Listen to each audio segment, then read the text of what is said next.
और एक बात बीच में ऐसे रोका नहीं करो, महाराज करके रोक रहे हो, कभी जय जय करके रोक रहे हो। एक व्यक्ति तो नाना जी बोलता है हमको, मैंने कि नाना जी कब बन गए हो भैया मैं।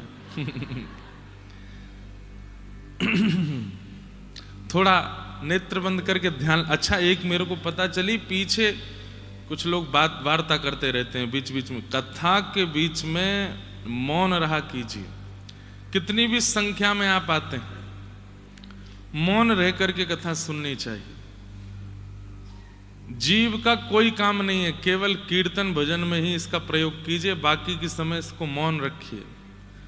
हमको बहुत जो अब आपको हम कितनी मेहनत करते हैं, यहाँ पे कथा करते हैं, सुबह शाम को लाल जी के उत्सव में 2.5 घंटा नॉन स्टॉप गाते हैं, ऊंचे ऊंचे स्वर में गाते हैं। फिर रात में घर परिवार बाहर के लोग सबसे मिलते हैं, सो भी नहीं पाते, फिर सुबह आके कथा करते हैं। इतना परिश्रम, गले को भाई थोड़ा तो धीरे धीरे बोले हम, तो उसको ध्यान से सुनने का प्रयास करो। आवाज नहीं आएगी तो कुछ ना कुछ कर रहे हैं, अभी बढ़ाते हैं। क्या बता रहा था मैं? तो कल नंदोत्सव मनाया, खूब आनंद हुआ। संध्या के सत्र में कल गिरधर लाल जी का जल क्रीड़ा महोत्सव, ऐसी सुंदर कुंज बनी लाला की, वह कुंज में से ही जल प्रवाह है रोए, और बीच में ठाकुर जी विराज रहे हैं। खूब आनंद हुआ, खूब सुख मिला कल ठाकुर जी के जल क्रीड़ा उत्सव का। हम आप सब लोग प्रत्यक्ष अनुभूति तो कर नहीं सकते, इतने योग्य तो हम हैं नहीं, इसलिए उत्सवों के माध्यम से हम भावानुभूति करते हैं। उत्सव करने से एक भाव की अनुभूति होती है, और फिर उसमें आचार्यों के जब पद गाते हैं, उन पदों में जो भाव लिखे हैं, उन भावों का चिंतन करना चाहिए। तो उत्सवानुभूति, भावानुभूति, और जब पद पदावलियों के भाव चित्त में आते हैं तो फिर उससे नेत्रबंद होकर के मन में वह भाव का अनुभव होने लगता है कि ठाकुर जी ऐसे नृत्य कर। अब कल एक बहुत सुंदर पद था, उसमें वर्णन कर रहे हैं कि जब ठाकुर जी पर जल छिड़का जा रहा है तो ठाकुर जी के अंग पर जाकर के जल की शोभा कैसी हो रही है। बोले जल जाकर के ऐसे लगते हैं जैसे मानो मोतियों का श्रृंगार कर रखा हो, छोटे छोटे बिंदु मोती मोती की तरह लगते हैं, जैसे बहुत छोटे छोटे मोतियों के स्वरूप किसी के श्री अंग पर लगा दिए जाएं, ऐसे ठाकुर जी के श्री अंग पर जल के बिंदु जो हैं वो मोती के समान लग रहे हैं।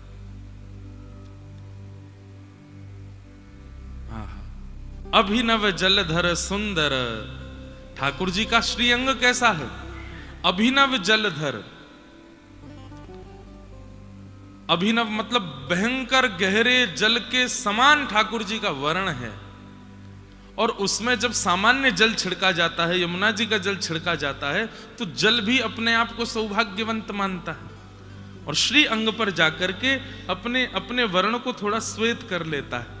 तो ठाकुर जी के श्री अंग पर ऐसा लगता है मानो जैसे मोती विराज रहे हों।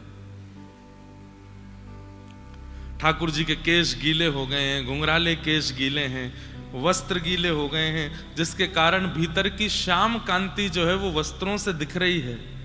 कितनी सुंदर शोभा ठाकुर जी की लगती है। बहुत सुंदर, कल खूब आनंद आया लाल जी के उत्सव में। हम 2 घंटा तो बड़ी शांति से उत्सव करते हैं, अंत में खूब उधम मचाते हैं। हमारे पिताजी कहते हैं 2 घंटा शांति से बैठेगा फिर पता ना का है जाए आए। मैंने पिताजी इतना सुंदर जल केली ठाकुर जी ने की, अब ठाकुर जी जब जल से बाहर आएंगे तो हम लोग भी तो करेंगे, वह प्रसाद को हम भी तो उछालेंगे, कोई को लग जाए, रिपट जाए, कचूहे जाए। मैंने कहा ये तो उत्सव में होना ही चाहिए, नहीं हो रहा है तो उत्सव नहीं हुआ।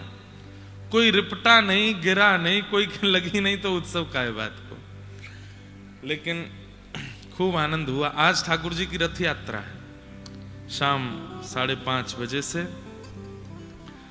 रथ यात्रा मनो। आज वहां बैठने की व्यवस्था नहीं हो पाएगी, सब लोगों को चलते ही रहना पड़ेगा, क्योंकि जहां बैठने की व्यवस्था तो एक भी दिन नहीं है, लेकिन जब लगता है कि बहुत देर हो गई दर्शन करते करते फिर हम बैठवा देते हैं। पर आज उसी प्रीमिसेस में जहां सब बैठते हैं वहीं रथ यात्रा का क्रम लाल जी का होगा। तो उस भाव से आप लोग दर्शन करते रहिएगा। और कल नौका विहार होगा। अब नौका विहार में बड़ी असमंजस चल रही है। नीचे अगर घर में करते हैं तो बहुत बड़ी हौद बनानी पड़ेगी, खूब सारा जल लाने में दिक्कत नहीं है, पर इतना 1000 लीटर जल वहां भरना, फिर नीचे बेसमेंट है वहां से निकाल, उसकी भी योजना भी अभी बन रही है। सामान्य हम पर सरल उपाय यह है कि गौशाला में लाल जी का सरोवर बना हुआ है, वहां करने में हमको कोई दिक्कत नहीं है। लेकिन आप लोगों को पहुंचने में दिक्कत हो सकती है, क्योंकि अधिक मास चल रहा है, परिक्रमा बहुत चल रही है। कोई रिक्शा आदि आपको लेकर के जावे, पहुंच फिर भी गए, लौट के कैसे आएंगे? वो तो गांव है, एकांत है, वहां पे रिक्शा आदि चलते नहीं है। तो आज कथा के बाद तक कुछ ना कुछ निर्णय हो जाएगा कि कल नौका विहार कहाँ होगा। यमुना जी में भी करने का हमारा भाव था कि श्री यमुना जी में करते हैं, पर पिछले कुछ दिनों में यमुना जी में कुछ भाव ऐसे हुए कि अभी इतने वैष्णवों को यमुना जी पर लेके जाने का भाव नहीं बन पा रहा है। तो वैसे ही अच्छा, हमारे लाल जी का स्वरूप बड़ा हो तो यमुना जी में भी चल, सब किनारे बैठे हैं, लाल जी बीच में नौका विहार कर रहे हैं, सबको दिख रहे हैं, और वो है ही नेक्से से। यमुना जी में अकेले चले भी गए तो दिखेंगे नहीं आपको, तो इसलिए यमुना जी में भी नहीं कर रहे हैं। आज संध्या उत्सव में बता देंगे कि लाल जी के नौका विहार कहाँ होंगे। बहुत सुंदर नौका विहार उत्सव करेंगे। कुछ प्रश्न मेरे पास आए, इनको कह के हम लोग नंदोत्सव, बाल लीला, गोवर्धन पूजा की ओर चलेंगे।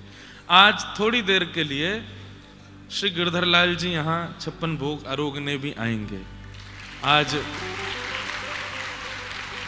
56 भोग अन्नकूट को मनोरथ कियो है, और सबरी सामग्री गिरिराज जी से सिद्ध है कि आई है।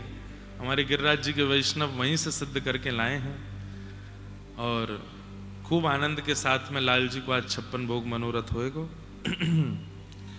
किन्हीं का प्रश्न है, अनन्यता कैसे प्राप्त हो? घर के विग्रह जी, फैक्ट्री और दुकान के विग्रह जी कैसे समझें? सबसे पहले तो विग्रह शब्द भूल जाइए। साक्षात लाल जी हैं, साक्षात ठाकुर जी हैं। विग्रह शब्द नहीं बोलना है। विग्रह कहकर के आप संकेत कर रहे हो कि आपके ठाकुर जी जो हैं वो पाषाण हैं, वो निर्जीव हैं, इसलिए विग्रह शब्द का प्रयोग मत कीजिए। आधी अनन्यता तो यहीं से शुरू हो जाएगी। फिर रही बात घर के, फैक्ट्री के, दुकान के, सब जगह के अलग अलग ठाकुर जी हैं, क्या भाव रखें, कैसे एक रस माने? एक रस मानने में कोई दिक्कत नहीं है। हमारे लाल जी यहाँ विराजते हैं, लेकिन चित्रपट में यदि कहीं किसी वैष्णव के घर में होते हैं तो वहां देख करके भी हम यही भाव रखते हैं कि वाह लाल जी हमसे पहले पहुंच गए, यहाँ पे बड़ी जल्दी आए हो। अच्छा, गरुड़ के वाहन पर चलते हैं ना, मन से भी तेज चलता है। तो एक बुद्धि रखनी पड़ेगी कि एक ही हमारे लाला हैं, वही चित्रपट के रूप में सब जगह विराजमान।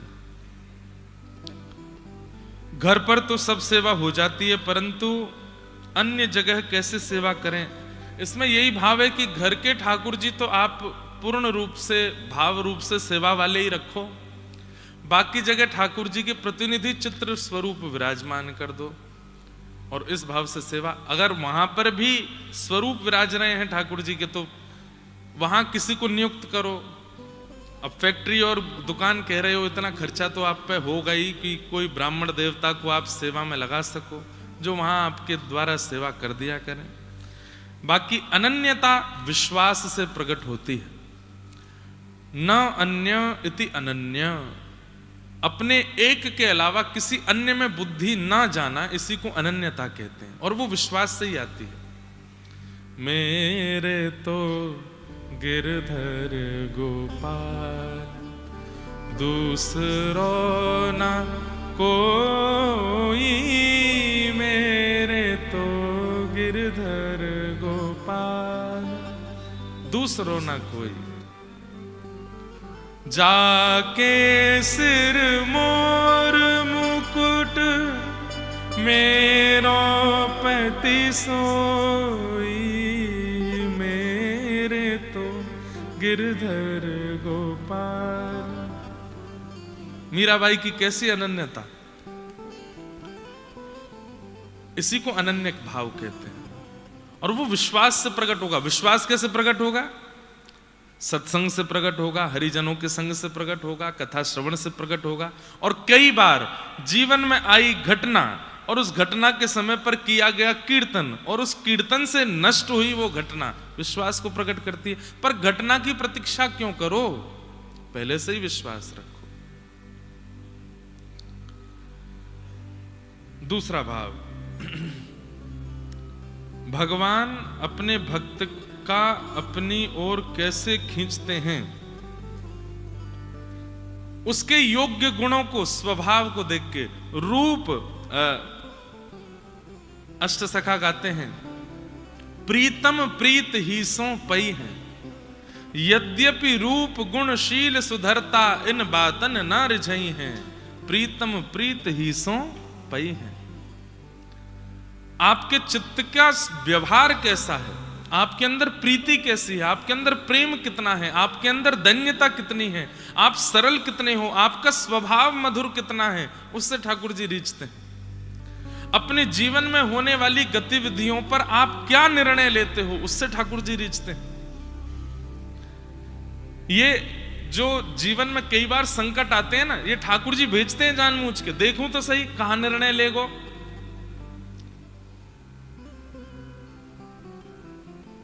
जब जागो तभी सवेरा, 1 घंटा बाद ही जगे सही। तानपुरा को लेके, लेकिन बढ़िया है, ध्यान से सुनो। क्या बता रहा था मैं? कई बार जीवन में परिस्थिति ठाकुर जी भेजते हैं ये देखने के लिए कि अब ये क्या निर्णय लेगा। अब द्रौपदी जैसी परिस्थिति भगवान किसी को ना दें। निर्दोष 5 बालकों को मार दिया अश्वत्थामा ने, और द्रौपदी रो रही है, बिलक रही है कि मेरे निर्दोष बालक मार दिए। भगवान कृष्ण की बहन है, ठाकुर जी बहन कहकर के द्रौपदी को बुलाते हैं, उसके 5 निर्दोष बालकों को मार दिया। उनके शव पड़े हैं सामने, और उसी समय अर्जुन अश्वत्थामा को बांध करके, हाथ पैर बांध करके सामने लेकर के आता है, इसने मारा है 5 बालकों को। द्रौपदी तू आज्ञा कर, क्या करूं?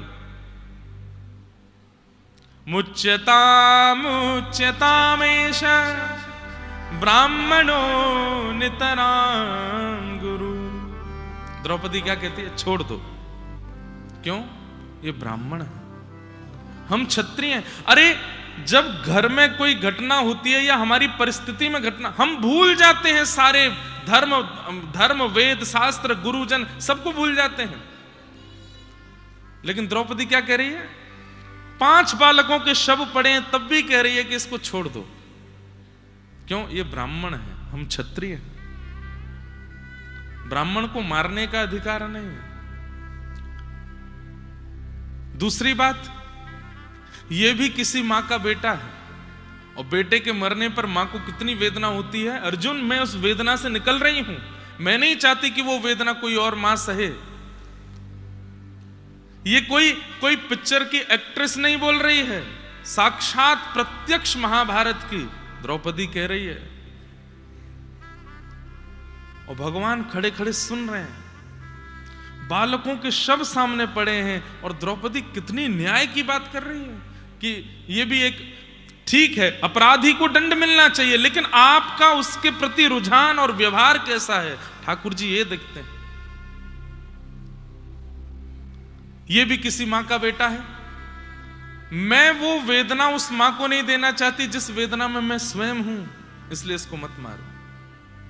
अर्जुन, इसको मारने से मेरे 5 बालक जीवित तो होंगे नहीं, फिर मार करके क्या फायदा। और अंतिम बात बोल करके तो मानो द्रौपदी ने पूरी सभा को अपना लिया। क्या? ये ब्राह्मण है, एक मां का पुत्र है, आदि आदि ये सब बात एक तरफ। जिस गुरु ने तुमको धनुष बाण चलाना सिखाया, ये उनका बेटा है।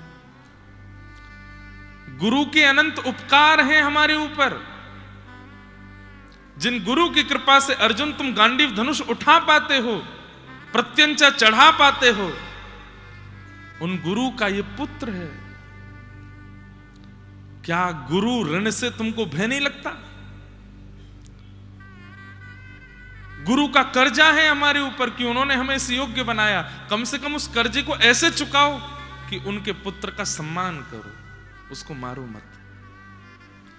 बाकी सब तो शांत खड़े हैं, लेकिन दूर खड़े श्याम सुंदर के नेत्रों से आंसू गिर रहे हैं। और भगवान ने अपना नाम दे दिया द्रौपदी को, निरीक्ष कृष्णापकृतम गुरु सुतम। वहां वर्णन है, द्रौपदी ने गुरुपुत्र को देखा ना, कृष्णा अपने गुरुपुत्र को देख रही है।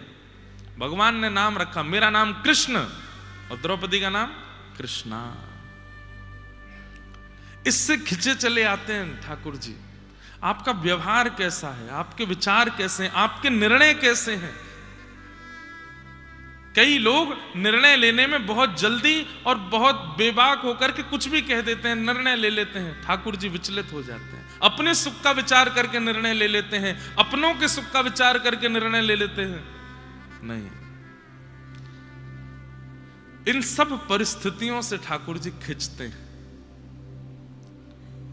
आपका व्यवहार, विचार, स्वभाव, इनको सुंदर बनाओ। लेकिन व्यवहार तो सुंदर बनाते नहीं, विचार सुंदर बनाते नहीं, मुंह पे लगाते रहते हैं कुछ ना कुछ। बाल सुंदर बनाओ, मुंह सुंदर बनाओ, आंखें ऐसी होनी चाहिए, नाक ऐसी होनी चाहिए। प्रियतम प्रीत ही सो पई है, यद्यपि रूप गुणशील सुधरता, इन बातन न रिझई है।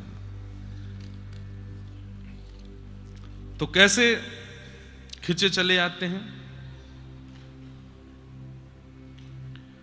अपनी ओर कैसे खींचते हैं, बस इतना ही समझ लो, आगे का पता नहीं, समझ नहीं आया। हाँ, हमारा आपसे एक प्रश्न है। आप बता रहे थे कि सूरदास महाराज नेत्र बंद करके ठाकुर जी की लीला का अनुभव करते थे, पर जब मैं अपने नेत्र बंद करता हूं तो वो कुछ दिखाई नहीं देता। क्या इससे यह भाव है कि ठाकुर जी मेरे चित्त में नहीं है? और अगर लीला का दर्शन करना है तो कैसे करें? पहली बात, हम नेत्र बंद करते हैं, उसके बाद हमें जो दिखता है वो हमारे मन की वास्तविक स्थिति है, वो हमारी एक्चुअल स्थिति है कि मन कैसा है। इसलिए एकांत में बैठ के कभी कभी देखा करो क्या दिख रहा है। दूसरी बात, आपने कहा क्या मेरे चित्त में भगवान नहीं? ना, भगवान स्वयं गीता में कहते हैं ईश्वरः सर्वभूतानां हृदये सैर्जं तिष्ठति, मैं सबके हृदय में रहता हूं। तो फिर दिखते क्यों नहीं? सीधा सा अर्थ है कि भाई दर्पण लगा है, लेकिन दर्पण में आप जब खुद को देखने गए तो आप खुद को देख नहीं पा रहे हो। क्यों? क्योंकि दर्पण पर बहुत सारा मैल लगा है, धूल लगी है, छींटे लगे हैं, गोबर लगा है, ना जाने क्या क्या लगा। दर्पण तो है, लेकिन आप देख क्यों नहीं पा रहे हो? क्योंकि मलिन है। और उस दर्पण का चेतो दर्पण मार्जनम, अपने चित्त के दर्पण का मार्जन करो। मार्जन कैसे होता है? ये कथा ही मार्जन है। धीरे धीरे इससे मार्जन होता चला जाएगा। वो चित्त का दर्पण जब स्वच्छ हो जाएगा, स्पष्ट हो जाएगा, फिर उसमें जब देखोगे तो श्याम सुंदर दिखेंगे। सूरदास जी के चित्त का दर्पण पूर्ण स्वच्छ हो चुका है, तो बाहरी दृष्टि ना होते हुए भी उनको ठाकुर जी का अनुभव होता है। चित्त का दर्पण मैला है, इसलिए ठाकुर जी नहीं दिख रहे हैं। और वो कैसे दिखेगा? एक कथा आती है, ये समझाने का भाव है। एक गांव में कुआं था, नया कुआं बनवाया था गांव के लोगों ने, और नया कुआं बनवा करके उन सब लोगों ने योजना बनाई कि पहली बार इस कुएं का जल कोई संत पिएगा या फिर इस जल से कोई संत स्नान करेगा, उसके बाद हम गांव के लोग इसका प्रयोग करेंगे। एक महात्मा को बुलाया गया, महात्मा जी गए, बोले भैया कब जाना है कुएं में स्नान करने? बोले महाराज सब बढ़िया है, लेकिन हमारे कुएं में से दुर्गंध बहुत आ रही है, क्या करें? बोले अभी नया निकला है ना, थोड़ा उसका कम से कम 50-70 बाल्टी जल निकाल दो, उसके बाद स्वच्छ जल आ जाएगा। 50-70 बाल्टी जल निकाल दिया, फिर भी दुर्गंध नहीं गई। महात्मा के पास जाके बोले अब भी दुर्गंध नहीं जा रही। तो महात्मा बोले एक काम करो, तीर्थों का जल मंगाओ और तीर्थों का जल मंगा करके कुएं में डालो और 1 दिन बाद फिर से जल निकालो, शायद स्वच्छ हो जाए। उसके बाद भी दुर्गंध नहीं गई। तीसरी योजना बनाई, उसमें चूना लगा दो, ये करो वो करो, जो जो योजना पानी को सुंदर स्वच्छ बनाने की सब कर ली। अंत में महात्मा बोले ये कुआं है कहां, मैं चलूं देखने? बोले चलो। महात्मा जब गए तो महात्मा गए तो थोड़ी पास आती दुर्गंध आ रही थी। भीतर झांक करके देखा तो उसमें 2 कुत्ते मरे पड़े थे। महात्मा बोले इनको क्यों नहीं निकाला तुमने? बोले आपने कहा ही नहीं कि इनको निकालो, आपने कहा जल निकालो, तीर्थों का जल डालो, इसमें ये कर दो, इसमें लिपाई पुताई करवा दो। अरे मूर्खों, पहले इनको तो निकालो। कहने का अभिप्राय समझे? हमारा मन कुआं है। हम संतों से प्रश्न करते हैं ठाकुर जी क्यों नहीं दिख रहे, अभी भी दुर्गंध क्यों आ रही है, अभी भी संसार की चीजें क्यों दिख रही हैं, नेत्र बंद करने पर हीरो हीरोइन ही क्यों दिखते हैं, ठाकुर जी क्यों नहीं दिख रहे हैं? तब कहा गया क्या कि अपने चित्त से खूब सारा त्याग करो, वस्तुओं का त्याग करो, विचारों का त्याग करो, गलत लोगों का त्याग करो। आपने कर दिया फिर भी दुर्गंध नहीं जा रही। तो हमने क्या कहा, बद्रीनाथ होके आओ, मुक्तिनाथ होके आओ, गंगा स्नान करके आओ, यमुना स्नान करके आओ, खूब सारे कथाओं का बढ़िया लेपन करो, शायद दुर्गंध नहीं आवे। सब करके देख लिया फिर भी दुर्गंध आ रही है। तब गुरुदेव ने चित्त में झांक के देखा तो अहमता और ममता, या फिर कहूं राग और द्वेष रूपी 2 कुत्ते मरे पड़े थे भीतर। अरे इनको तो निकालो पहले, जब तक ये नहीं निकलेंगे कैसे मन में पवित्रता आवेगी। राग और द्वेष किसको कहते हैं? आपने मुझे माला पहना दी, अब आपसे बढ़िया कोई नहीं है, अब सब जगह मैं आपकी बड़ाई करता रहता हूं, अरे बहुत बढ़िया आदमी, अरे 1 नंबर आदमी है, 4 आदमी, अरे उसने इतना गलत किया, अरे कुछ भी किया हो, बहुत बढ़िया आदमी, मुझे माला पहनाता है। ये राग है। और द्वेष, चाहे 1000 लोग उसकी प्रशंसा कर दें पर मुझे तो उसमें अवगुण ही देखना है। नहीं नहीं, ये तो ऐसा है, ये तो अभी मुक्तिनाथ में कथा थी तो मैंने वहां 4 व्यवहारों के विषय में बात करी थी। हम मानवों के चित्त में 4 व्यवहार होते हैं।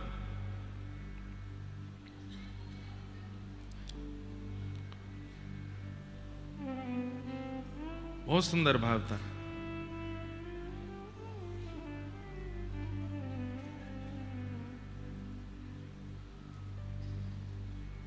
अभी मिलेगा नहीं तो कल सुनाएंगे, नहीं तो राग और द्वेष निकाल दिए तो क्या हो गया? पवित्रता हो गई।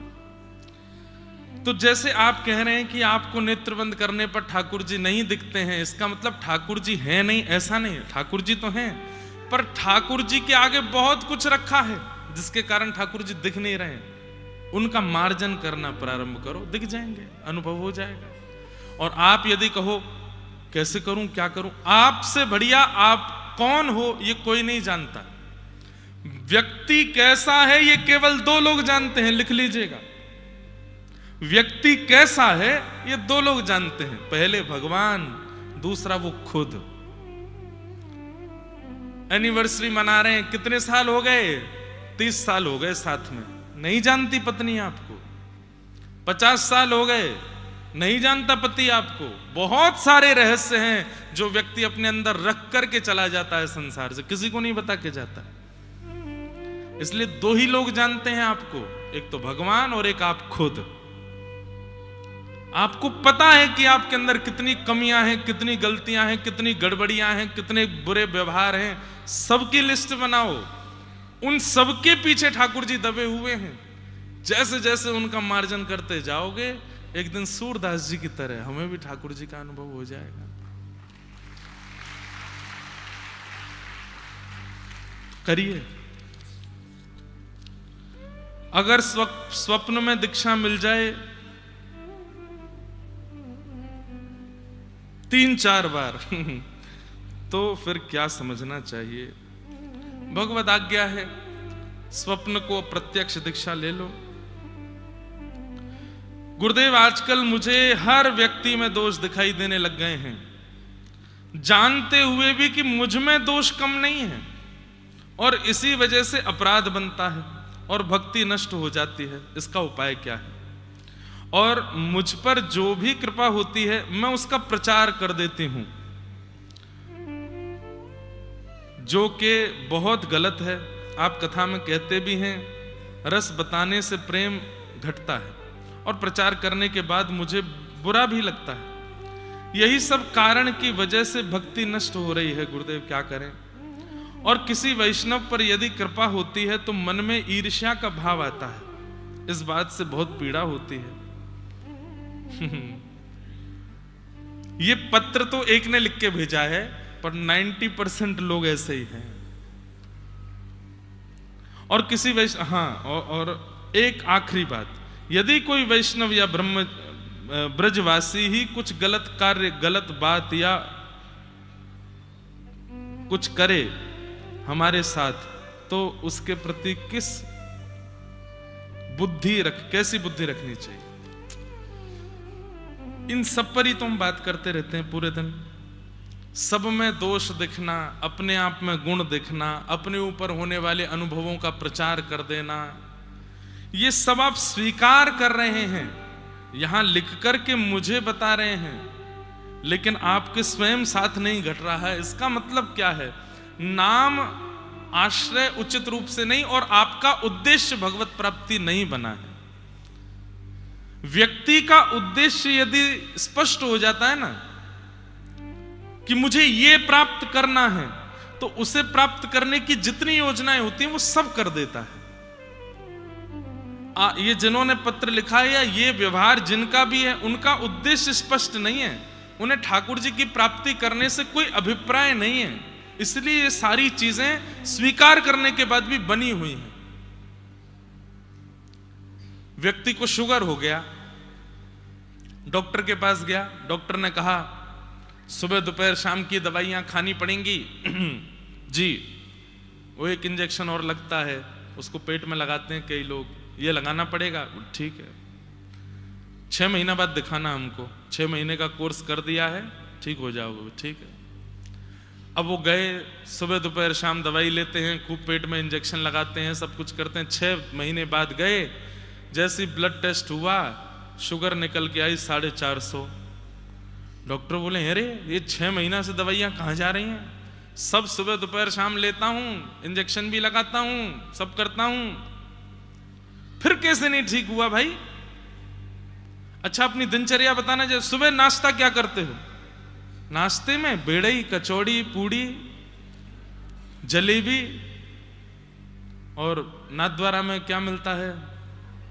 सुबह सुबह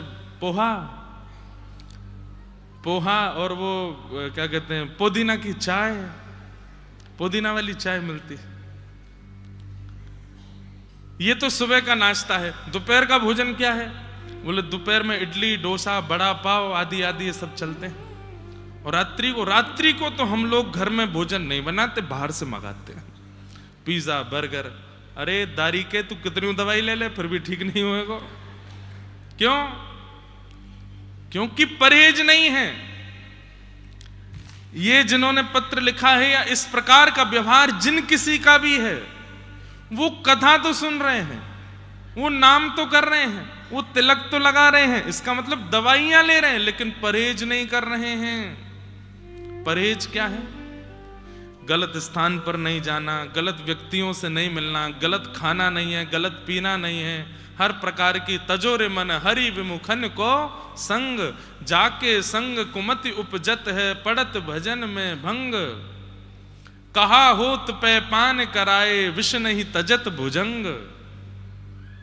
तजोरे मन हरि विमुखन को संग, मतलब औषधि तो ले रहे हो आप, कथा सुन रहे हो, स्वीकार भी कर रहे हो कि मुझ में ये सारे दोष हैं, तिलक स्वरूप भी लगाते ही होंगे, नाम जप भी करते ही होंगे, लेकिन परहेज नहीं कर रहे हो। परहेज ना करने के कारण ये दोष आ रहा है, और ये दोष अभी तक बना हुआ है। इसलिए परहेज करना भी प्रारंभ करो।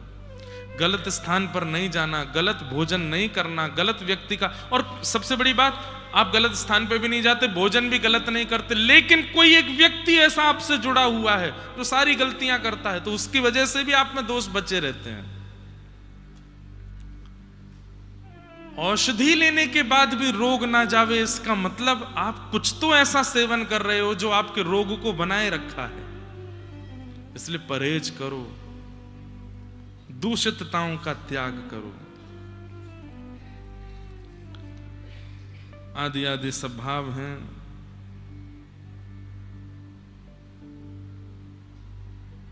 संसारिक जगत में ज्ञानी पुरुष बड़ा है या भक्त पुरुष, और इन दोनों में अंतर क्या है? ज्ञानी पुरुष बड़ा बेटा भगवान का, और भक्त पुरुष छोटा बेटा भगवान का।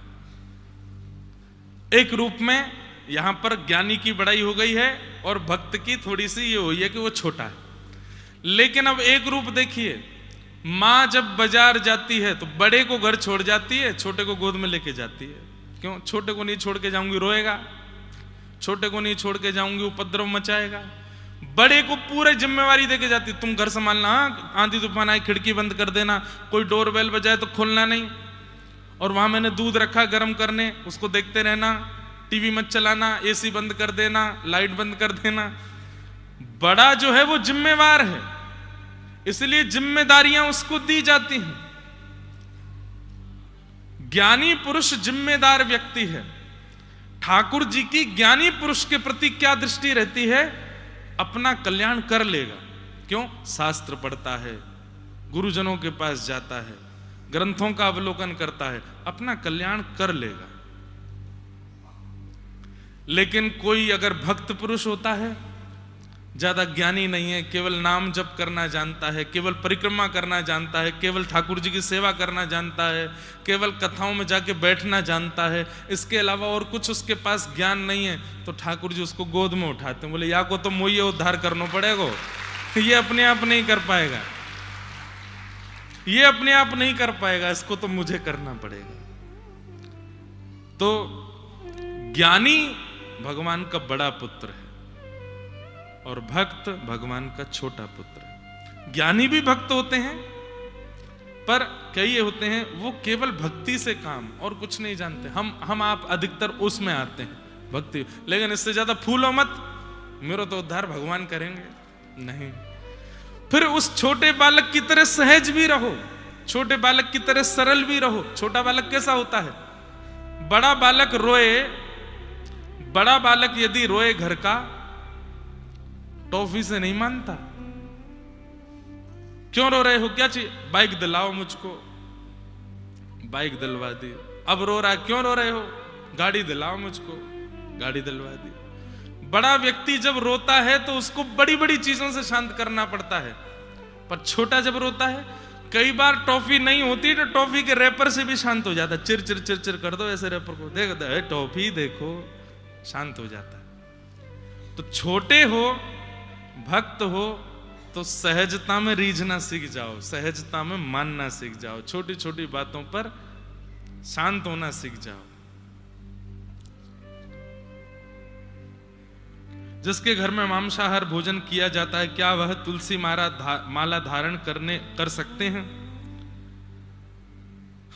कर तो सकते हैं, पर थोड़ा ध्यान रखा जाए शुद्धि का। अगर रोज ही बनता है, बहुत ज्यादा ही है, तो फिर प्रयास करें कि जब तक घर में शांति ना हो जाए, घर कब्रिस्तान से पुनः भक्ति स्थान ना बन जाए, तब तक नहीं पहननी चाहिए। कब्रिस्तान कुछ गलत बोला मैंने? जहां पर मुर्दे गाड़े जाते हो उसको कब्रिस्तान कहते हैं। उससे भी बुरे वो घर जहां मुर्दे जला के खा जाए जाते हो, मरे हुओं को ही तो खाया जाता है। भक्ति की परिभाषा किस में निहित होती है? विश्वास, भजन, पूजा पाठ, कर्तव्य प्रधानता। विश्वास, आपने जो बाकी के 3 लिखे हैं, भजन, पूजा पाठ और कर्तव्य प्रधानता, अगर विश्वास नहीं होगी तो ये 3 बनेंगे ही नहीं। विश्वास से ही इन तीनों की पूर्ति होगी।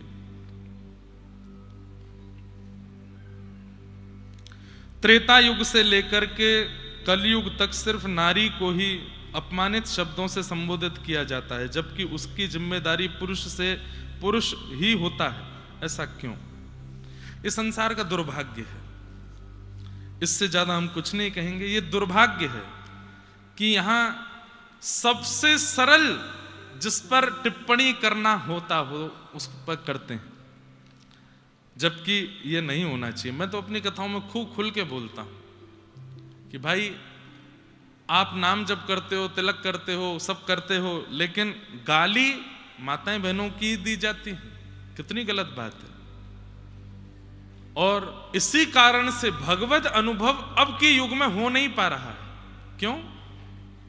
क्योंकि हम नारियों का सम्मान नहीं करते, और स्पष्ट कहते हैं शास्त्रों में, यत्र नार्यस्तु पूज्यन्ते, जहां नारियों का सम्मान है वहीं देवता रमण करते हैं।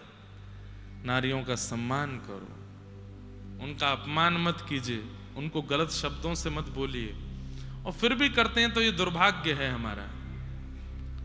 इस दुर्भाग्य का दंड हमको भोगना पड़ेगा।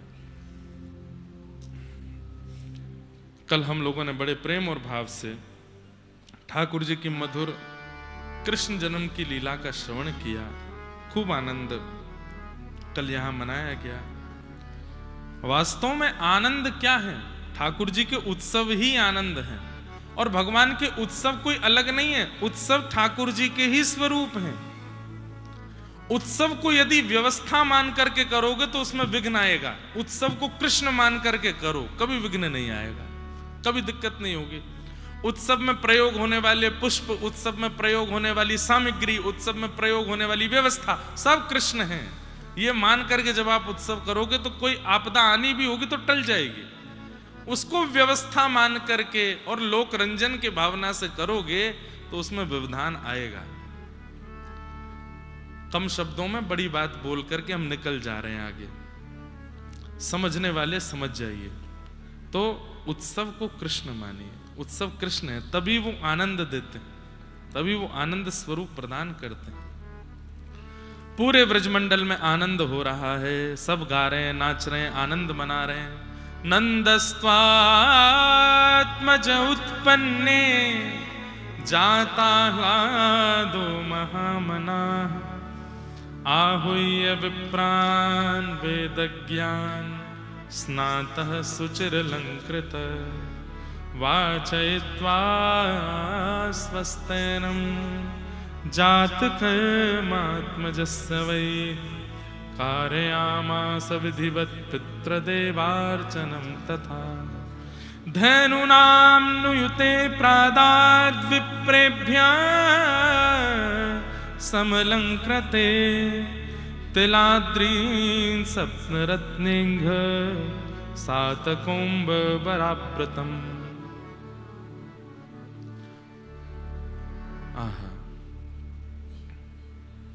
सात कौम्भाम्बरावृतान, कितना सुंदर वर्णन यहां पर कर रहे हैं। नंद जी के लाला भयो है, और नंद जी के लाला भयो है, ये खबर जब पूरे ब्रजमंडल में फैली है तो सब आनंद में भर गए। एक नंद बाबा को ढाणी को है, व्रज को एक भाव सुना। मैं बहुत दिन हो गए सुनाया नहीं, पूज्य गुरुदेव भगवान अपनी कथा में सुनाते हैं। नंद बाबा के यहां सब आनंद में भरे भरे हैं, सब उत्सव मना रहे हैं। ब्रजवासी एक दूसरे पर चढ़ चढ़ करके नाच रहे हैं, गा रहे हैं, उत्सव मना रहे हैं। कहीं दही छिड़की जा रही है, मक्खन छिड़को। अच्छा एक बात, दधी कांदा क्यों करते हैं? मैं इस बात का वैसे कई कथाओं में उल्लेख बता चुका हूं कि भाई ये इंस्टेंट उत्सव है, प्री प्रिपेयर्ड उत्सव नहीं है। प्री प्रिपेयर्ड उत्सव जब होते हैं तो उसमें व्यवस्थाएं सामग्रियों की कर ली जाती हैं, ये लुटाएंगे, ये करेंगे, ऐसे करेंगे। लेकिन इंस्टेंट उत्सव जैसे ही पता चली नंद जी के लाला भयो है तो व्रजवासियों के पास सबसे महंगी वस्तु क्या है? दूध, घी, दही, मक्खन। गोकुल में यही है सबके घरों में। तो लेकर के क्या करें? अत्यंत मूल्यवान दही आदि रत्नों को ही उड़ा रहे हैं, एक दूसरे पर डाल रहे हैं। बधाई दे, जैसे आजकल लोग 500 की नोट उछाल देते हैं, ज्यादा खुश हो जाते हैं। बेटा घोड़ी पर बैठ गया तो पिताजी आएंगे 500 की नोट यूं दिखाते हैं उसके ऊपर और उड़ाते हैं। सब लोग और वाह वाह वाह, देखो 500 की नोट उछाल रहे हैं। अब उस समय पर सबसे बड़ा धन ही गौधन था। जब पता चली नंद जी के लाला भयो है, तो ब्रजवासी अपने घर घर से लेकर के आए हैं और सब सामग्री एक दूसरे पर लुटा रहे हैं।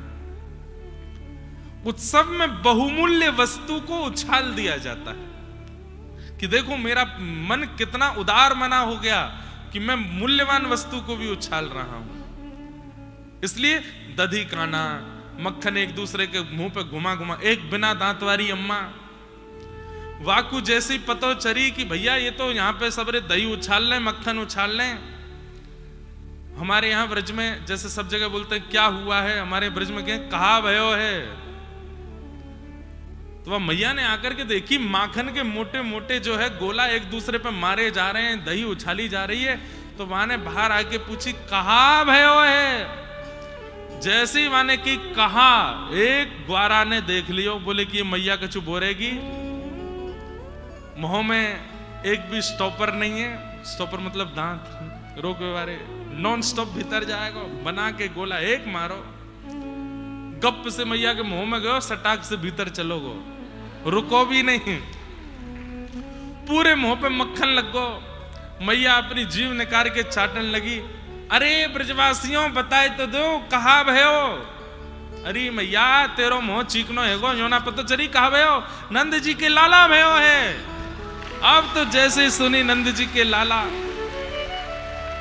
वो बूढ़ी मैया भी नृत्य करने लगी, आनंद में भर गई। ऐसे लाला तो रोज ही होयो करें भैया, हमारे ब्रज में ऐसे लालन की बाढ़ आ जाए। ऐसे आनंद में भर गए सब। लेकिन एक बहुत भावुक और गुप्त प्रसंग है, व्रज भाषा में गाया जाता है। नंद जी के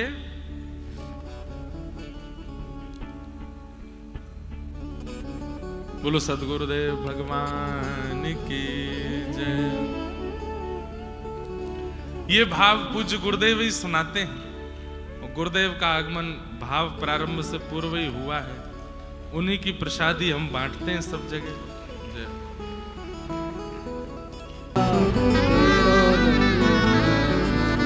ऐसे लाल जी के मधुर उत्सव मनाए जा रहे हैं।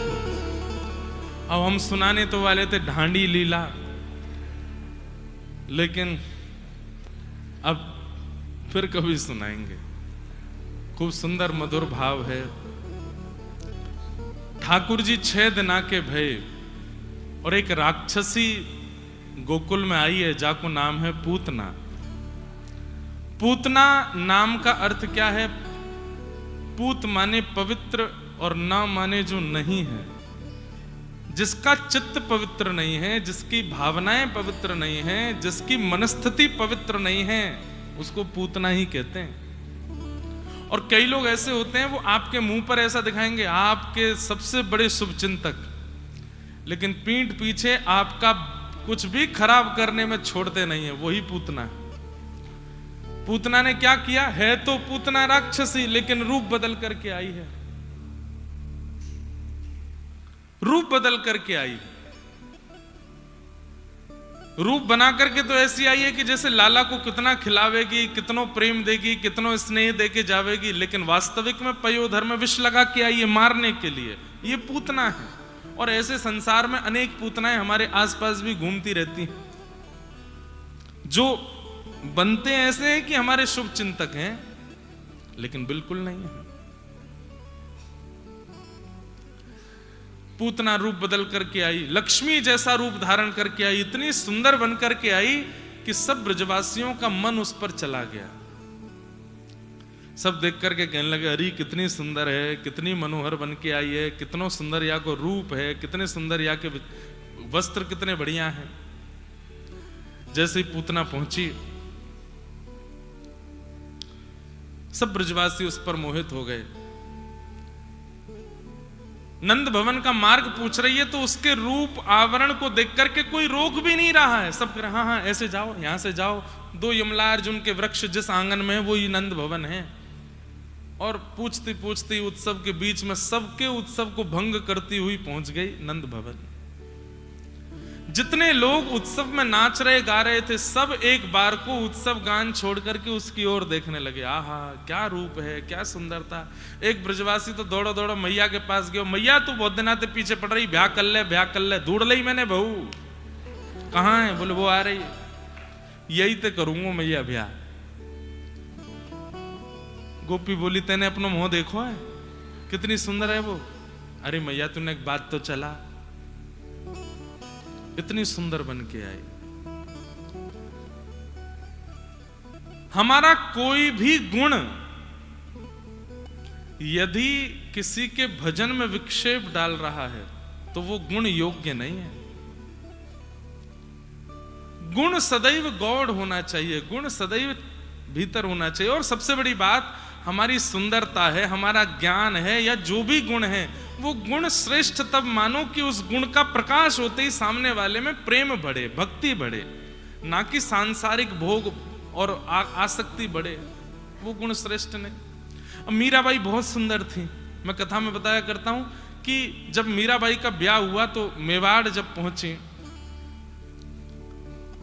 आप सब मेवाड़ से ही हो, मीराबाई जब पहुंची तो ऐसा बाईसा के चरित्र में लिखा है कि मेवाड़ में ज्यादा संत महापुरुषों का आगमन होता नहीं था।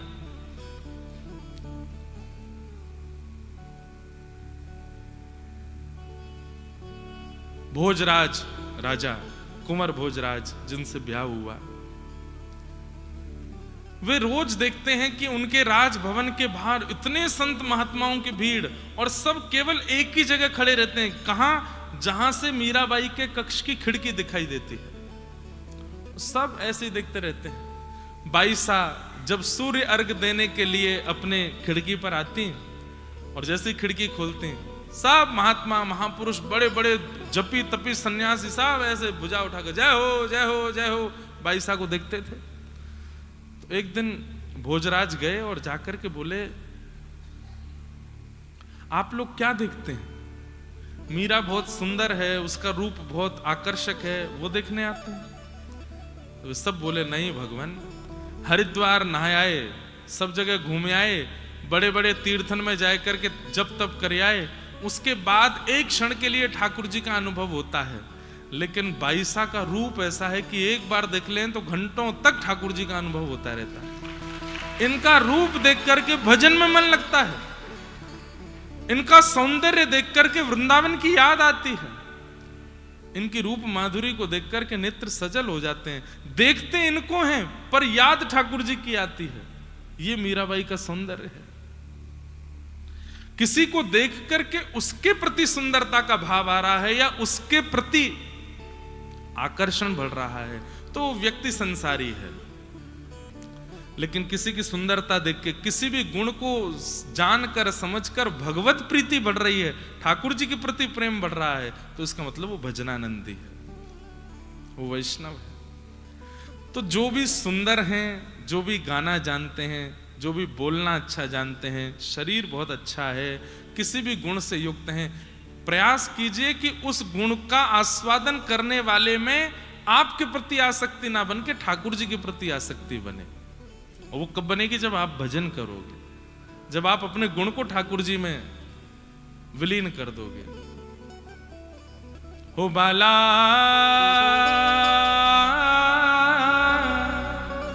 मैं बैरागन हूंगी, मैं बैरागन। क्यों हूंगी बैरागन? जिन भेषा मेरो सावरो रीछ, जिन भेषा मेरो सावरो रीछ, मैं सोही भेष धरूंगी। हो बाला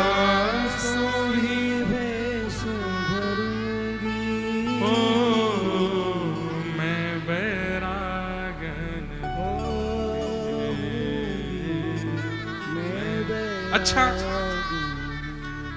गुण को श्रेष्ठ बनाने का एक उपाय और है। क्या? उस गुण से संसार को ना रिझा के ठाकुर जी को रिझाओ। जो भी गुण है, अब जैसे किसी को गाना आ जाता है तो वो माइक ले ले करके सब जगह अपने प्रस्तुति करने लगता है कि 4 लोग मेरी वाहवाही कर दें, 4 लोग मुझसे रीझ जाएं, 4 लोग मुझसे प्रसन्न हो जाएं। ना, गाना आता है तो एकांत में बैठ के ठाकुर जी के सामने गाओ, ठाकुर जी को रिझाने का प्रयास करो। वो दुनिया वाहवाही नहीं चाहिए, आप एक बार बोल दो वाह, आप एक बार वाह बोल दोगे, नाथ में प्रसन्न। भोजन बनाना आता है, कई लोग होते हैं उनके हाथ में स्वाद होता है। महाराज ऐसे ऐसे लोग होते हैं, किसी सामग्री को छू दें स्वादिष्ट हो जाती है कुछ भी बना दें। जैसे घर की मां पीली दाल बनाएगी, बिल्कुल साधारण, कुछ नहीं डाला, हल्दी नमक डाला है, उस दाल का स्वाद कोई और पकड़ ही नहीं सकता, इतनी बढ़िया बनती। वो रोटी बना के लाती है, गरम गरम फुल्का बना के लाती है, उस पर घी डाल देती है, दही से खा लो तो इतना स्वाद लगता है। क्यों? कईयों के हाथ में स्वाद, और हाथ में नहीं, व्यवहार में स्वाद होता है। अगर उस गुण से वो स्वाद बनाने वाला ये सोचने लग जाए ना, खाने वाले यूं कहते हैं किसने बनाया, उंगली काटते रह गए, इतना बढ़िया स्वाद, बिगड़ जाएगा। वो प्रसादी सिद्ध करने वाला ठाकुर जी को रिझाने का प्रयास करने लग जाए, ठाकुर जी की सेवा में प्रयास करने लग जाए, काऊ देना ठाकुर जी चटकारे लेकर के खा रहे हो, तब आपका गुण सार्थक हो। और भैया ये बात मैं इसलिए कह रहा हूं कि संसार बहुत विचित्र है। आज आपके गुण से रीझेगा, कल उसी गुण की निंदा करने लगेगा। लेकिन ठाकुर जी एक बार जिस गुण से रीझते हैं ना, जीवन भर फिर उस गुण के अधीन रहते हैं, सदा उसके अधीन रहते हैं। इसलिए रूप है, सौंदर्य है, शरीर है, वाणी है, भोजन बनाने की कला है, नृत्य करने की कला है, कोई भी गुण आपके पास है, उस गुण से प्रयास करो ठाकुर जी को रिझाने का। जब ठाकुर जी के सन्मुख उस गुण का ज्यादा आप प्रवाह करने लगोगे ना, धीरे धीरे उस गुण से सब रीझने लगेंगे। हमने एक आध कथा में बताया, पूज्य गुरुदेव भगवान भी जानते हैं। प्रारंभिक समय में जब कथाएं बहुत कम होती थी ना, तो हम अपनी गौशाला में जाके कथा करते थे, गैयाओं को सुनाते थे। सुबह 5 बजे गैयाओं के बीच में बैठ करके और ऐसा तखत लगा करके, और वहां गैयाओं को कथा सुनाता था मैं। आज भी याद है वो समय, सर्दियों के समय कोहरा में जाते थे, गैयाओं को जाकर के सानी में थोड़ी कुछ सेवा करते, उसके बाद आसन लगा के चारों तरफ गैया बैठी हैं और बीच में कथा सुनाते। नंदोत्सव होता था तो बढ़िया गुड़ के लड्डू बनवा के ले जाते, वही उछालते गैया के ऊपर, बधाई हो बधाई हो। स्थिति ये हो गई थी कि घर के किसी कार्य में व्यस्त होने के कारण जब मैं गौशाला नहीं जा पाता था, तो हमारे ग्वारिया बाबा का फोन आता, बोले गैया रम्मा रही हैं सुबह से, अम्मा अम्मा कर रही, आज कथा वक्ता नहीं आयो, आज कथा नहीं सुनी। अपने गुण का प्रयोग एक बार भगवत सन्निधि में या भगवत प्रियों की सन्निधि में करने लग जाओ, उनको रिझाने का प्रयास करो। संसार रीझे ना रीझे, इससे आपका अभिप्राय ही नहीं रहेगा। हमको पहले कोई नहीं सुनता, आज सब सुनने, और जरूरी नहीं हमेशा सुनेंगे, हो सकता है 10-5 साल बाद फिर से कोई ना सुने, लेकिन तब भी हमारे पास में एक जगह है, कोई नहीं सुनेगा तो मैं फिर से गौशाला में ही सुनाऊंगा, गैया ही सुनेंगे। आपको बस ये बात बतानी कि अपने गुण का प्रयोग ठाकुर जी की सेवा में करो।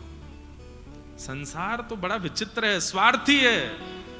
आज आप बढ़िया लग रहे तो आपकी वाहवाही, कल कोई और बढ़िया लगा तो उसकी वाहवाही। लेकिन ठाकुर जी को आप बढ़िया लग गए, आपसे बढ़िया भी कोई आ जाएगा ना तो आपकी ही वाहवाही करेंगे।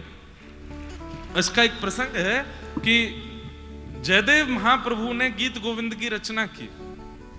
गीत गोविंद महाकाव्य को लिखने के बाद जगन्नाथ महाप्रभु को इतना प्रिय लगा वो, कि आज भी जगन्नाथ जी वस्त्र में गीत गोविंद अंकित करके अपने तन पर धारण करके सोते हैं रात्रि में।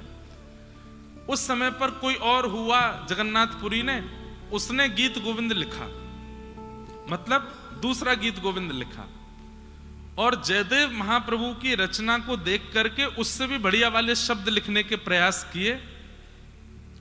गीत गोविंद की रचना जब उसने की तो ठाकुर जी उसके स्वप्न में नृसिंह बनकर के पहुंच गए। बोले कि मेरे जयदेव के गीत गोविंद से ऊपर कुछ नहीं है, अपना गीत गोविंद तुम बहा के आओ समुद्र में। और तब उनको प्रवाहित करना ही पड़ा। ठाकुर जी एक बार जाते रीझ जाए ना, सदा बातें रीझे रहे। इसलिए अगर चाहते हैं कि हमारा गुण किसी व्यक्ति में विषय को प्रकट ना करे, भक्ति को प्रकट करे, तो अपने गुण को पहले ठाकुर जी के सन्मुख प्रसादी कर दीजिए। अपने गुण को ठाकुर जी की प्रसादी बना दीजिए। जो पाएगा, जो आस्वादन करेगा, उसके चित्त में भक्ति प्रकट हो जाएगी। अब पूतना ठाकुर जी के लिए थोड़ी सच के आई है, वो तो सबको रिझाने के लिए सच के आई है, इसलिए सब रीझ रहे हैं उस पर। आहा, रूप देखो, सौंदर्य देखो, ये देखो। पहुंच गई नंद भवन में। यशोदा मैया ने देखी, अरे वाह, बड़ी सुंदर कोई बहू आई है। कहां ते आई हो? मैं मिश्राणी हूं, पास के गांव ते आई हूं, आपके लाला को आशीर्वाद देवे आई हूं। बोले अच्छा। लाला को गोद में दे दियो। अब लोगों ने कई प्रश्न किए। बोले महाराज जी, पूरे ब्रजवासियों ने पूतना को नहीं पहचाना, ये तो समझ आते। भगवान की मैया यशोदा जी नहीं पहचान पा रही है कि ये पूतना है? नहीं, यशोदा जी पहचान रही है कि ये पूतना है, ये राक्षसी है। पर यहां पर यशोदा मैया आचार्य का प्रतिपादन कर रही है। आचार्य भाव क्या है? येनम रक्ष जगन्नाथ बहुजन्मापराधकम। आचार्य का स्वरूप क्या होता है? सामने आए हुए दीन के लिए भी ठाकुर जी से प्रार्थना करते हैं कि नाथ, ये बहुत दीन है, बहुत अपराधी है, इस पर कृपा करो। यशोदा मैया आचार्य है। यशोदा मैया ने जब देखा कि पूतना इतनी भीतर तक आ गई है और इतनी भीतर आकर के भी ठाकुर जी का आस्वादन नहीं कर पाई, ठाकुर जी की शरणागति नहीं कर पाई, तो कालांतर में लोगों के चित्त में कहीं अविश्वास ना आ जाए कि इतने प्रयास करके भी ठाकुर जी के पास पहुंच करके भी पूतना लौट जाती। तो हे नाथ, इतने समीप आ गई है, इस पर कृपा करो। तो ये आचार्य भाव प्रकट हुआ है यहां पर यशोदा मैया का। जैसे ही लाला दिए पूतना की गोद में, आचार्य तो अपना काम कर रहे हैं, पर ठाकुर जी अपनी लीला कर रहे हैं। क्या? छोटे से 6 दिन के लाला ने अपने छोटे छोटे हाथन से अपने नेत्र बंद कर लिए। अरे आंख बंद कर लेते, इसी से काम चल जाता। ये ऊपर से हाथ काहे को दिए? बोले कि भैया, आंख बंद करने पर भी छाया तो पड़ती है, मैं छाया भी नहीं पड़ने दूंगा नेत्रों पे। ये दुर्भाग्य है पूतना का। क्या? इतने समीप भगवान के पास पहुंचने के बाद भी उनके नेत्रों की अधिकारिणी नहीं बन पाई। ऐसा कौन सा अपराध या कौन सा दोष है पूतना में? अरे इतने राक्षसों को भगवान ने अपनी आंखों से देखा, ताड़का को देखा, रावण को देखा, शूर्पणखा को देखा, इतने बड़े बड़े राक्षसों को ठाकुर जी नेत्रों से देख रहे हैं, पर पूतना में ऐसा क्या है कि ठाकुर जी उसको देख नहीं रहे हैं? इसके पीछे कई लक्षण बताए जाते हैं। उन लक्षणों से आपको बचना है। ये दुर्लक्षण है, ये अगर आपके अंदर आ गए तो ठाकुर जी आपको देखेंगे नहीं। सबसे पहला, रूप परिवर्तन।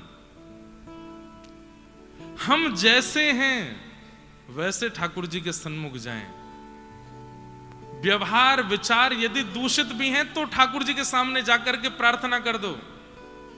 कौन कुटिल खलकामी मौसम, जो तन दियो ताहि बिसरायो। सूरदास जी कह रहे हैं, मैं कुटिल हूं, मैं कामी हूं, मैं क्रोध। अपने स्वरूप का वर्णन कर दो ठाकुर जी के आगे जाकर के, स्पष्टता प्रस्तुत कर दो। छिपाओ मत या बदलो मत, जैसे हो वैसे रहो। रूप परिवर्तन पहला दुर्गुण। राक्षसी है लेकिन सुंदरी बनकर के आई है, लक्ष्मी बनकर के आई है पूतना। दूसरा अवगुण पूतना का क्या था? चलो तुम सुंदरी बनकर के आई, तुम रूप बदल करके आई, बात ठीक थी, लेकिन मेरे कीर्तन उत्सव में व्यस्त सब ब्रजवासियों को तुमने अपनी ओर आकर्षित कर लिया। मेरी सेवा में जो लगा है, मेरी सेवा में जो व्यस्त है, उसको यदि कोई अपनी ओर आकृष्ट करता है तो ठाकुर जी कहते हैं मेरे नेत्रों के अधिकार से वो छूट जाता है। आप कथा सुन रहे हो, आप परिक्रमा कर रहे हो, आप भगवत सानिध्य में हो और किसी कारणवश आपका भजन छूट रहा है, वो कारण ठाकुर जी को प्रिय नहीं। इसलिए आप सबसे भी प्रार्थना, किसी के भजन में कभी विक्षेप मत डालो, प्रतीक्षा कर लो, इसका भजन पूरा हो जाए उसके बाद बात करेंगे, इसकी सेवा पूरी हो जाए उसके बाद कुछ कहेंगे। बीच में विक्षेप डाल करके उसका मन यदि अपनी ओर खींचा तो आप पूतना हो। तो दूसरा अवगुण क्या है पूतना का? वैष्णव भक्ति में विक्षेप डाल रही है पूतना।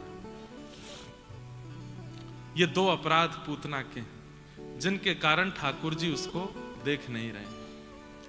अनेक कारण बताए गए ठाकुर जी ने नेत्रबंद क्यों किए। एक बहुत सुंदर कारण यह भी है कि ठाकुर जी ने नेत्रबंद करके महादेव का ध्यान किया और कहा, महादेव हम तो अभी 6 दिन आके हैं, दूध घी दही मक्खन खावे आए हैं, और जो मौसी हमको विष पिलावे आ गई है अभी थे कालकूट। अब मुंह को विष पीवे को तो अभी अभ्यास ना है, तो आप मेरे चित्त में आए के बैठ जाओ, मैं जब या को दूध पीऊंगा तो विष विष तुम पी जाइयो, दूध में पी जाऊंगा। महादेव का स्मरण कर रहे हैं। और सबसे सुंदर उदाहरण, आहा अहो बकीयम स्तन कालकूटम जिघांक्षयापायदप्य साध्वी लेभे गतिं धातृचितां ततोन्यं कंबा दयालुं शरणं व्रजेम। भगवान ने नेत्र बंद करके वैकुंठ पहुंच गए और वैकुंठ में जाकर के आज्ञा करी, बोले आज्ञा तैयारी करो। बोले क्या हो गया नाथ, कौन आने वाला है वैकुंठ में? बोले यशोदा मैया का कक्ष कहां है, यशोदा मैया की पदवी स्थान कहां है? बोले उसकी तैयारी करो। सब वैकुंठ वाले घबरा गए, यशोदा मैया आ रही हैं? बोले यशोदा जी नहीं आ रही हैं, यशोदा की पदवी पर हम पूतना को भेज रहे हैं। वैकुंठ वालों ने सिर पकड़ लिया, बोले पूतना को यशोदा जी का स्थान क्यों दे रहे हो आप? ठाकुर जी बोले यशोदा मेरी मैया है, वाके काजे तो पूरा वैकुंठ है, लेकिन मेरे परिकर के स्थान, ठाकुर जी जब अवतार लेते हैं तो उनके परिकर का स्थान वैकुंठ में नियुक्त होता है कि जब जब परिकर आएंगे तो उनको ये स्थान देना है। तो यशोदा मैया का स्थान नियुक्त कर दिया। बोले कौन? पूतना आएगी। क्यों? पहले भगवान ने दोष देख करके उसको दर्शन नहीं दिया, उसको देखा नहीं, ये तो पहली बात। लेकिन अपनी कृपालुता कैसे छोड़ सकते हैं ठाकुर जी? वो दीन बंधु हैं, वो कृपालु हैं। इतना करने के बाद भी पूतना पे दया कर रहे हैं। बोले क्या इसका पयोधर हम पिएंगे, और पयोधर पान करके जब इसका वध करेंगे तो मृत्यु के बाद ये वैकुंठ आएगी, यशोदा मैया के स्थान पे बैठेगी। बोले क्यों? मारने आई है आपको, वैकुंठ भेज दीजिए, पर यशोदा मैया के स्थान पे क्यों? ठाकुर जी बोले हमको इसका मारने का तरीका बहुत बढ़िया लग रहा है हमको। कोई अस्त्र से मारता, कोई शस्त्र से मारता, कोई बाण से मारता है, कोई तरीके। ये मैया की तरह वात्सल्य भाव प्रकट करके मारने आई है, इसलिए मैं इस पर बहुत प्रसन्न हूं। इसको यशोदा मैया की गति देनी है। कंबा दयालु, कितने दयालु हैं ठाकुर जी। पहले अवगुण देख करके उसको दर्शन आंख बंद कर ली, लेकिन तुरंत ठाकुर जी का गुण प्रकट हो। एक क्षण बाद ही ठाकुर जी ने वैकुंठ में जाके व्यवस्था कर दी। बोले उसको भी यहां भेजेंगे। कई बार हम लोग कह देते हैं कि श्री जी अवगुण नहीं देखते, लेकिन ठाकुर जी देखते हैं। इतनी ज्यादा बुराई भी नहीं करनी चाहिए। ठाकुर जी ठीक है पहले पहले कभी अवगुण देखते हैं, लेकिन ठाकुर जी की आदत है, स्वभाव है गुण देखना, और अवगुण होते हुए भी उस पर कृपा करना। वो स्वभाव है ठाकुर जी का। पूतना ने जैसे अपना पयोधर भगवान के मुख में दिया, भगवान ने पहले उसके विष को पिया, रसतत्वों को पिया, दुग्ध को पिया, पुण्यों को पिया, पापों को पिया, और पीते पीते पीते पीते 15 मिनट हो गए ठाकुर जी को। पूतना बोली मरता नहीं है बालक, इतनी देर हो गई। कालकूट विष, भयंकर विष लगा के आई थी पयोधर में, अभी तक नहीं मरा। जैसे पूतना ने देखा तो अंत में ठाकुर जी ने प्राणै शमं रोष समन्वितो पिबत, जैसे ही प्राण पीने प्रारंभ किए, सा मुंच मुंचालिमति प्रभाषिणी, अरे बालक छोड़, अरे बालक छोड़, पकड़ करके ठाकुर जी को अपने पयोधर से दूर करने लगी। लेकिन ठाकुर जी ने ऐसे जकड़ करके पकड़ा है उसके पयोधर को, नहीं छोड़ रहे हैं। पूज्य गुरुदेव भगवान कहते हैं कि 6 दिन के लाला बोल पड़े, मौसी जी हम पे तो पकड़वो ही आवे, छोड़वो ना आवे। और एक बार जाय को पकड़ ले ना तो फिर ठिकाने लगा कि छोड़े।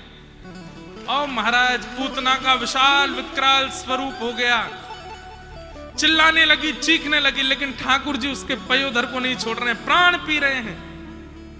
हमारे आचार्य चरण इस पर इतना सुंदर भाव कहते हैं कि पूतना के प्राण इतने पवित्र नहीं है कि ठाकुर जी पिए, फिर प्राण क्यों पी रहे हैं?